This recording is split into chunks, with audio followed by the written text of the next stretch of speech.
Welcome to the Purpose Focused Advisor, a podcast for financial planners, advisors, and RIAs looking to get the most out of yourself and your business. Join Rob Brown and Phil Calandra as they walk you through a journey that will allow you to take action in your business and your life so you can be the best that you can possibly be. Now here are your hosts, Rob and Phil.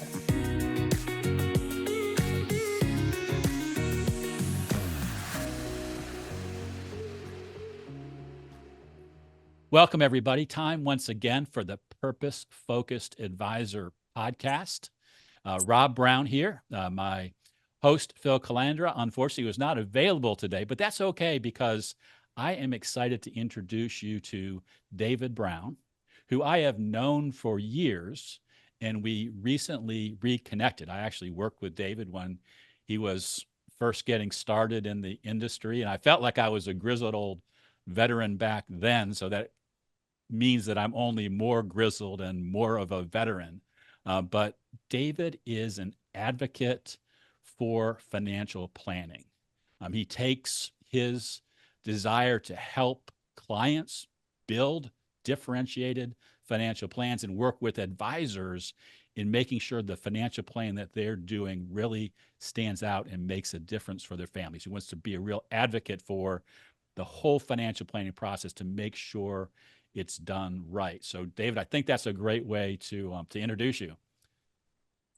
Wonderful. Well, thank you, Rob, and thank you for including me on this podcast. I love your truest fan tagline, which is sort of, I guess, live, love, and lead with purpose. I'm similar in that I've got a mission out there to help better serve clients and help advisors run, grow, and protect their business, really through a differentiated planning-based conversation.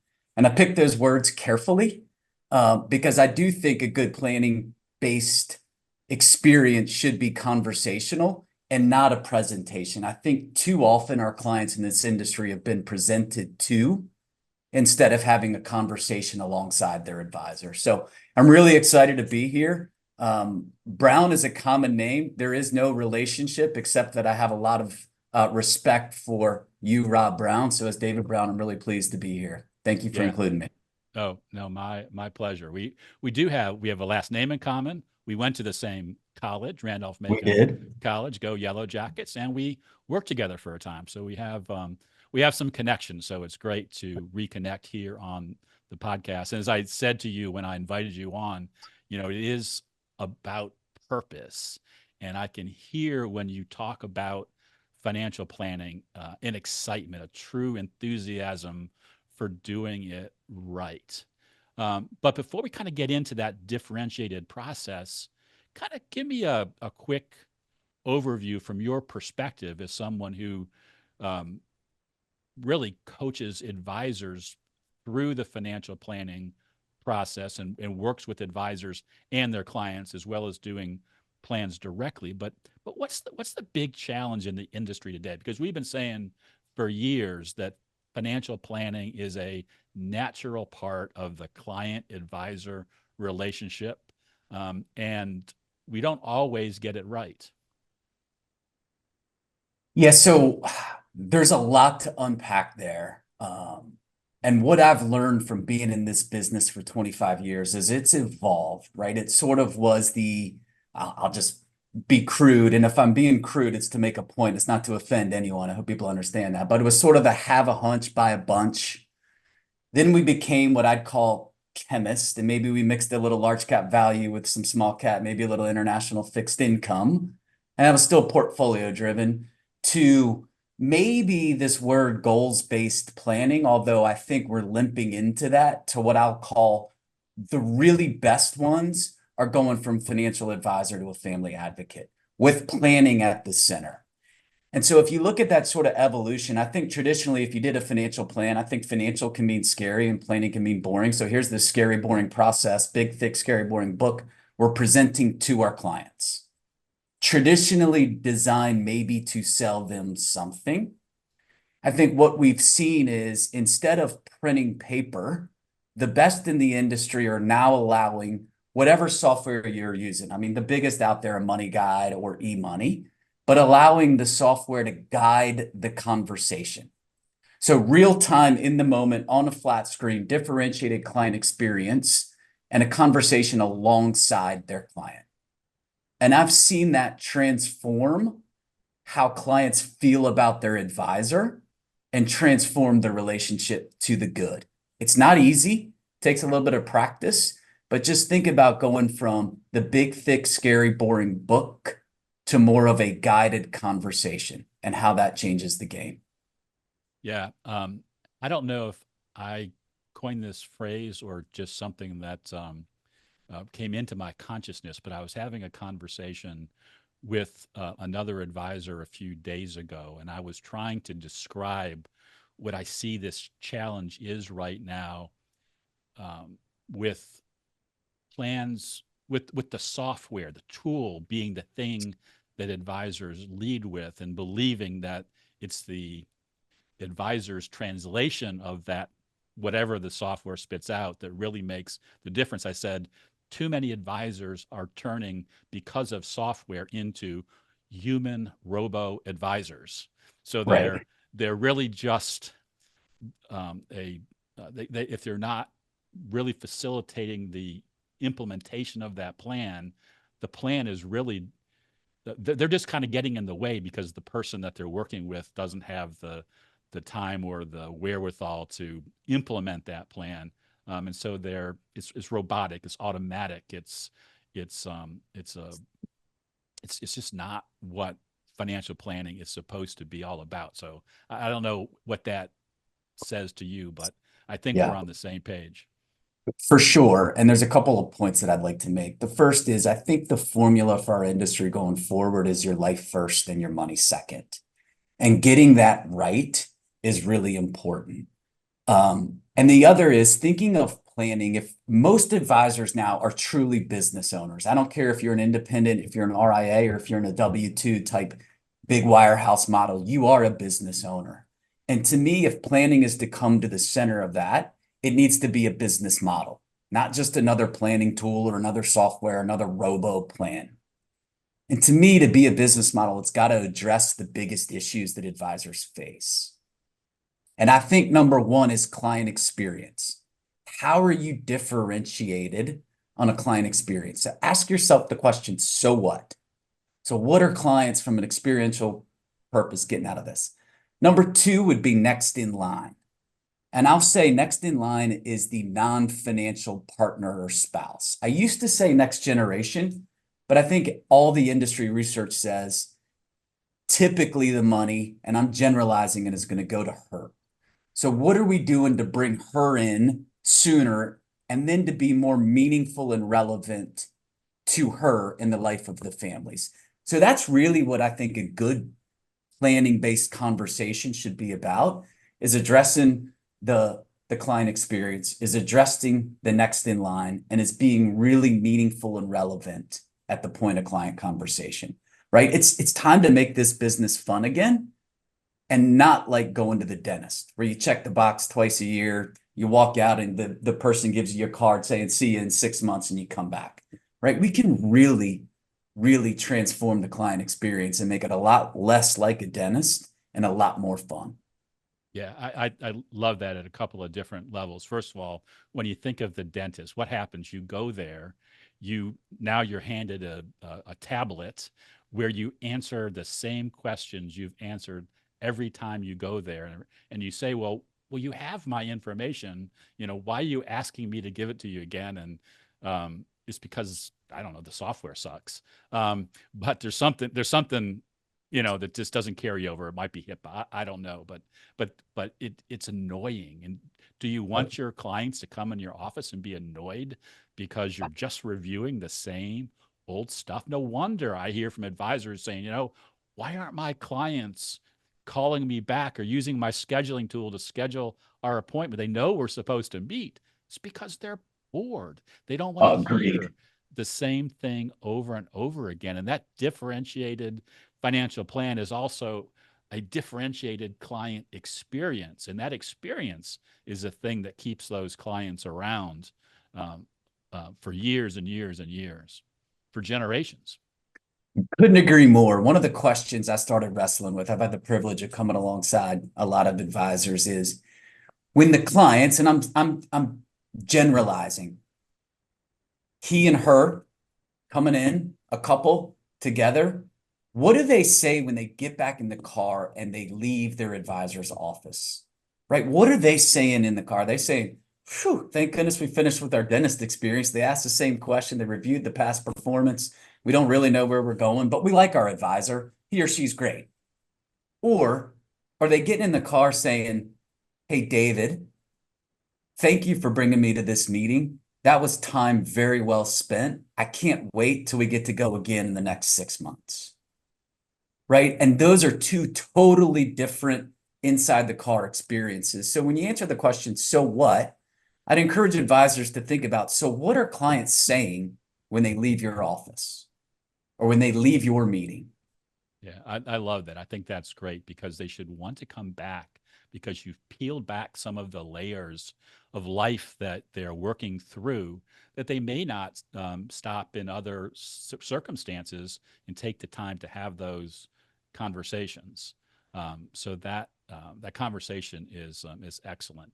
So you offer to share a case study. So Right. share a case study. Talk about differentiated financial planning and in a format that we can see how that actually works out in the wild. Perfect. Well, I'm going to use the Browns for simplicity of this I don't prospect. know why. I don't know why you picked that name.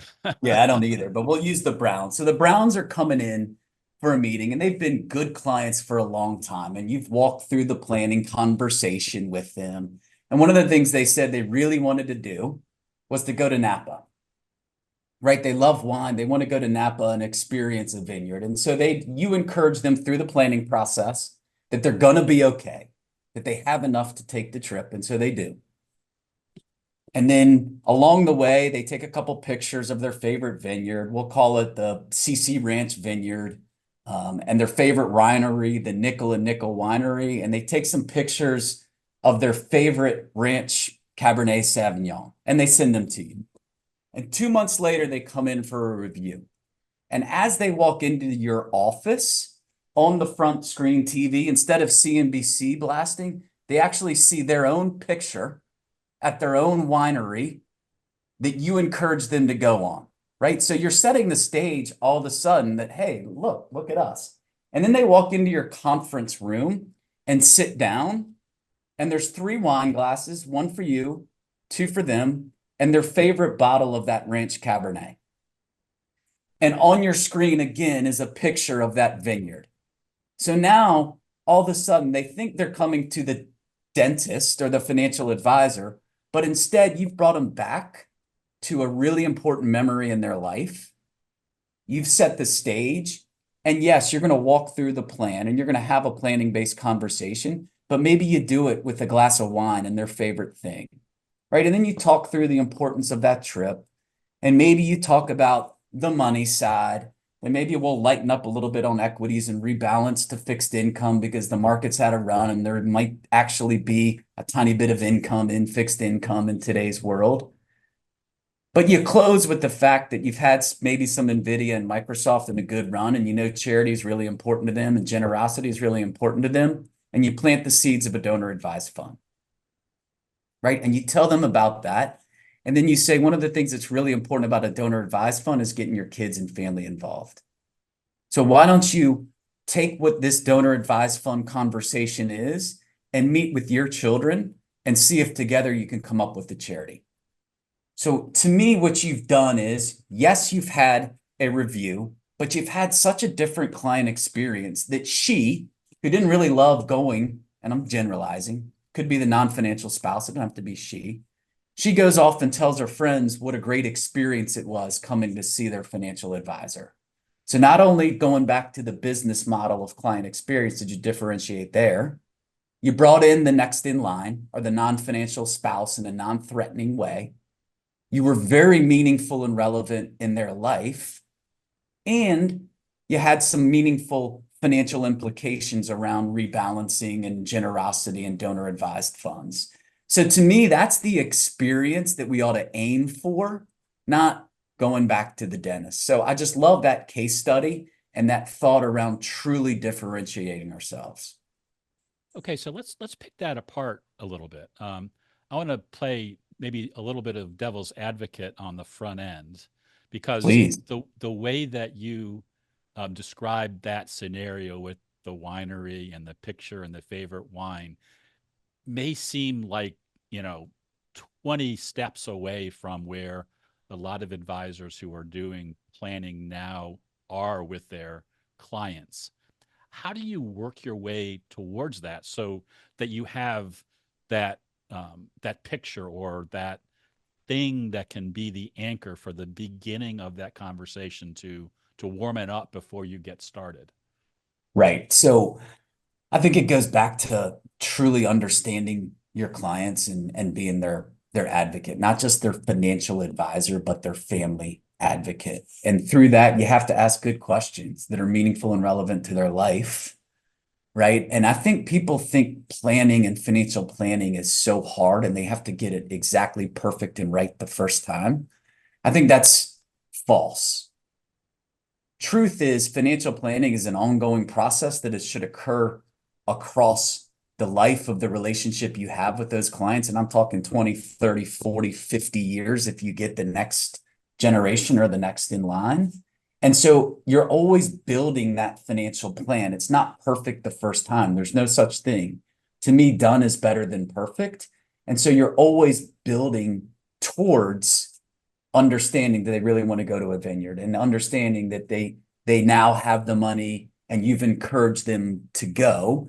And then it's just being creative around the experience, right? You get some pictures and you put it up, and it doesn't have to be wine or a vineyard. It could be LaCroix and a ski trip. It could be Disney and the Disney cruise on there. But you know what I mean in terms of creating a more welcoming, warm, I know you, I love you, I'm your advocate for those families. Yeah. And it doesn't occur overnight. Right. And I think that was the point I was trying to make. It doesn't occur overnight, but if you're adding some questions and conversation into your review meetings that allow you to know where they went on vacation last time, then they've told you, and you don't know which winery they went to, but they went to, I don't know, wine country up in the Charlottesville area in Virginia. You could have a offer to have a bottle of wine there. So it just begins to make that connection. But just know a little, let it build, because you're talking about a lifetime, hopefully, and generational type relationship. Right. I mean, you mentioned Charlottesville. Another easy to do thing that can involve planning and 529s is if maybe your client's child is going to UVA, maybe you get a picture of the lawn, really easy, and you put it up. And so as they walk into your office, there's a picture of the lawn where their child's getting ready to go to UVA. And it just sets a differentiated tone and experience. It's easy. I just want to encourage advisors to think differently, make this business fun again. Yeah, no, I really like that, because it does create that attachment to the client. The other thing that you said in your case study, which I think is extremely important, is you set up a conversation at the end about giving and philanthropy in a way that isn't intimidating. It's too easy for a advisor to say to a client, well, have you thought about giving some of your money away? And, it's like, no, I don't want to give it away. It took me a long time to get it. So having the right introduction to that conversation, realizing you may not even get to the answer for a couple of years, but you plant the seed and you keep going back to it, then it has a way of turning that what becomes a goal and a desire for that client into something that's theirs, and not just, okay, let's stick $20,000 or $100,000 in a donor advised fund and we'll figure the rest out later. Right. And the other thing that I've noticed just by being in this industry for a while is not every client's charitably inclined, and that's okay, but most have some generosity or spirit of generosity about them. And I think most would rather give during their life when they can actually see the impact than at their death when they can't see it, but there's a little bit left over. And so really the good advisors out there are encouraging those that have the means and the wherewithal to start giving during life so they can see the fruits of it, to build that family connection around that spirit of generosity. Yeah. And it turns the conversations from the types of conversations that are important, but maybe not understood well by the client. Like an advisor might say, let's review your beneficiaries, or let's review your life insurance policies. Like nobody wants to really do Yeah. either one of those things. Maybe the attorney and the life You're insurance talking agent, about but those scary, boring things again. yeah, yeah. But if you bring those up in relation to why they are so important to what your clients are trying to accomplish, you're going to have a better chance of making sure they really are the right beneficiaries, and that life insurance policy is pointing them in the direction that they thought it was. Totally agree. So, kind of with that in mind, as we begin to land the plane here, what do you think the challenges are to advisors who are trying to be better financial planners? What's the biggest challenge? And we'll talk first about the challenges, and then maybe talk about some implementation steps, because you when you decide to make a change and become more differentiated in your planning process, you're probably not going to do it tomorrow. It's probably going to take you some time to get there. So let's talk by challenges, and then some action steps that the listeners can use to build that differentiated practice. Great. So I think there are a couple major challenges. One is inertia, and two is I'm just not that comfortable with this planning conversation. It's not that I don't believe the planning is important. It's just I personally am not comfortable. So breaking that down, either the inertia, just going to keep doing what I've always done and just ride it out, or the fact that maybe I don't have the confidence to do it and do it well, like I do the investment piece. We just need to break down, and it's very easy. And the way I think it's good for advisors to frame it is, I've never heard a client that didn't appreciate their financial planning conversation. I've heard a lot of advisors that say my clients don't need a plan. So we got to break down that mindset. Yeah, yeah, I love that, because I was talking with a client of mine the other day who does financial plans for all of her clients, has for 20 years. But when she sat down with her newly formed client advisory board, something I helped her put into place, and she suggested to her clients that she wanted to improve her financial planning process, her advisory board said, "But you don't do financial plans." Yeah. And and what the challenge there was that she was doing such a good job with financial planning, they didn't realize they were being financial planned. The conversations were, I want to come to the office and I want to talk to Kelly, or there are two ladies in charge of the practice, Kelly or Doreen, because they get me, they get my family, and we're Yep. talking about stuff that's important to us, but they didn't even think about it as a financial plan. Um, Right. and, and I think that's a great way to frame where you're trying to go with this conversation. Um, you sound like you want to add to that. No, I mean, I think that's amazing that this advisor and the team is actually doing planning, but there's a disconnect between the client's understanding that they are and that they aren't. And so sometimes it is the wizard behind the curtain doing the planning. And so what we need to do is actually bring the plan alive, not that boring document, but that conversation live screen where the clients can actually see not one or two goals, but 10 or 15 goals, including the donor advised funds, including the trips to Napa or Italy or the Disney cruises. And once they see that, I think that becomes full circle. Now I know they're doing the planning, and now I see the actual outcome of the planning experience. Yeah. And I just want to take a step back in that example I shared. These clients are getting plans. No They, doubt. and they didn't recognize it as a plan, which is really, in a way, not a real problem for the advisor in terms of delivering that differentiated plan, that differentiated client experience.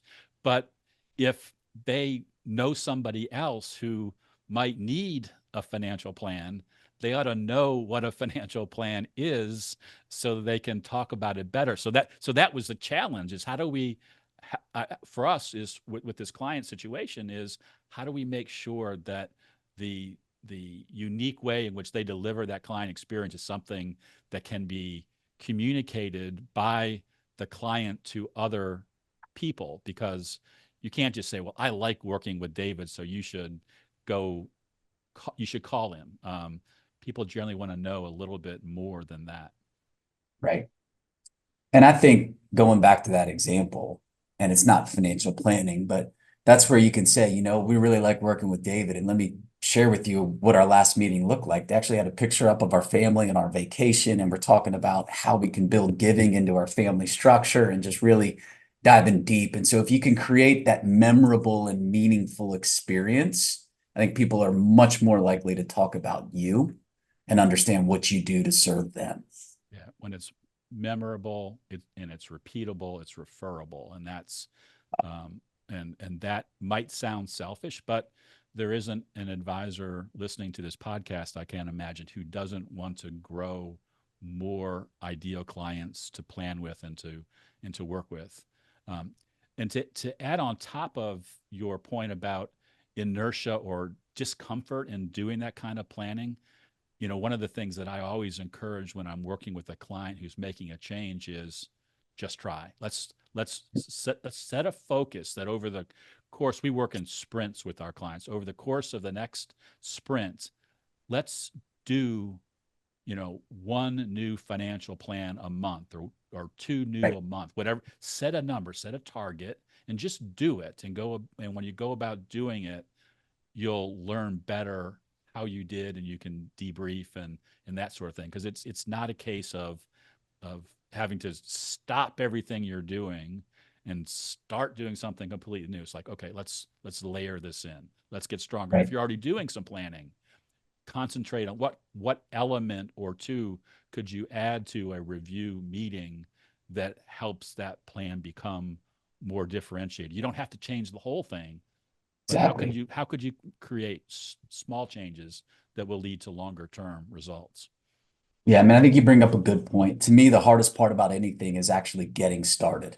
Whether it was your term paper back in college, you wait to the last minute, and once you get your first paragraph, all of a sudden you've got it done, or whether it's going on that sprint, you tie your shoes up. The hardest part of that sprint was actually putting your shoes on and getting started. And so I encourage advisors to start with their best clients, which seems counterintuitive. I don't necessarily mean their most money, but I mean their best relationships. Because if you start there, it's going to go well. There's very little risk to having a planning conversation with your best clients. And there's a whole lot of possible return when they see an actual plan delivered and understand that you're trying to grow your practice. And then once you've built the confidence with your best clients, it's easier to cascade down from there. And the conversation's as simple as, one of my best clients just went through this process. We're getting ready to work with it with you. So I always say start with your best, and I mean best relationships, and you'll build momentum, and that 100-yard sprint doesn't feel so hard anymore.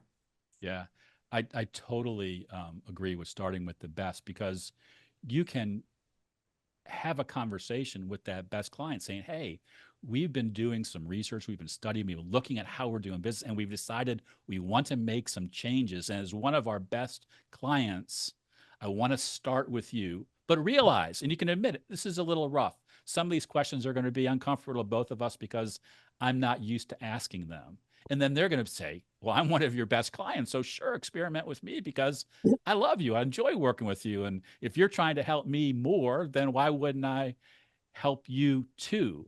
And then you get better at it. And then the conversations that you have down the line where you don't know as much about that client, you can't have that wine conversation, becomes easier because you know you're going to get to it over time. Right. I mean, humility goes a long, long way. Yeah. Yeah. It really does. I love that you said that. I could go on for another podcast just talking about humility, but maybe I'll invite you back in a few months and we'll do that again. But let's close out with two things, David. Any last advice you'd like to give to the audience, and then what's the best way for somebody to connect with you if they'd like to meet you and learn more about the things that we've been talking about on this podcast? Yeah, I mean, I think that the closing comment I'd make is it's time to make this business fun again. And I think these planning conversations are a great way to do that. And I think to move any calls forward, you need that sort of spirit of generosity that we talked about, and then a force of good ideas. So I hope you all came away from this with a couple good ideas and that theme around generosity. And to get in touch with me, I think the easiest thing is LinkedIn. You can just Google my name on LinkedIn or search that way. Or I am at Davidson Investment Advisors now. And so you can just look up dbrown@dadco.com and or my email is dbrown@dadco.com, and email me and I'll be happy to respond and share any wisdom or insights I might have. But Rob, I'm super appreciative that we got the chance to connect. And I really am passionate about these topics and serving advisors and their clients. So thank you. You're welcome. I know that to me, the success of a podcast comes out when there are takeaways that the audience can use. And we had plenty during this call. So I appreciate that. And so we'll close it out the way that we always do, reminding our audience that we're rooting for your success, and we'll see you next week.